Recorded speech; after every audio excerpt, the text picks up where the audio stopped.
Hey everybody, Matt here with LGN Tutoring. Today I'm going to be going over a dynamics problem. This is just a introductory problem. It's nothing too difficult.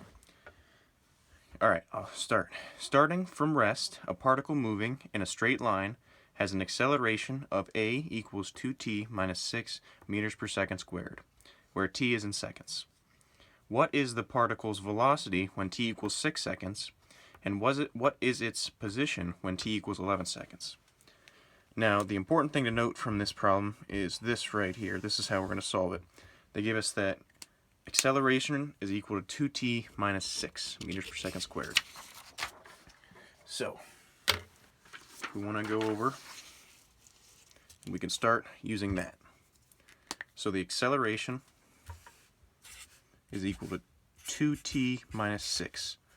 Now, we should know that the acceleration is equal to the derivative of velocity over with respect to time.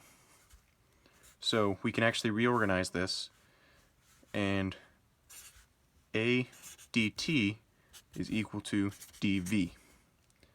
From there, if we integrate both sides, we'll have the integral of dv from 0 to v is equal to the integral of a, which we have right here, 2t minus 6 dt from 0 to t being 6 seconds from the problem, because we want to know the velocity when t equals 6. Yeah, making sure it showed up on your guys' screen. Alright, so we can start by integrating this. Now, the integral of dv is easy, it's just v. And we have it from 0 to v, so it's just v is equal to, now we have to integrate this real quick, so increase the power to t squared and then multiply by 1/2, and we'll end up getting, which will get rid of this 2, which will just get you t squared, and then minus 6t. And now we actually have it from 0 to 6. So v is equal to 6 squared minus 6 times 6, which is actually equal to 0, because each of these are 36. So the velocity at t equal to 6 is equal to 0 meters per second.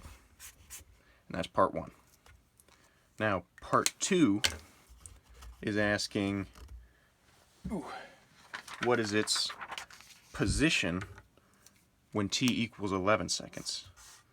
So what we're going to have to do is use this velocity equation we found for our next step. So we'll do that. So we found that the velocity is equal to t squared minus 6t. And we should know that the velocity is equal to the derivative of s, which is distance, I believe, yes. Well, position. Yeah, let's just say position over with respect to time. So if we reorganize this, we can get that v dt is equal to ds. And like last time, we can integrate both sides. So we'll have the integral of v, which is t squared minus 6t dt, and we'll take that from 0 to t being 11 seconds given in the problem, and that will be equal to the integral from 0 to s of ds. Now this integral is real easy, it's just s, and then this integral isn't too challenging either. So we'll start off with t cubed over 3, because you raise it to the power and then divide it by one third. Raise it to the third power, divided by 1/3, minus t squared, and then divided by 1/2. So you get 3 minus 3t squared, and this is from 0 to 11. So now all we have to do is plug that in. So we have 11 cubed over 3 minus 3 times 11 squared. and that's equal to s.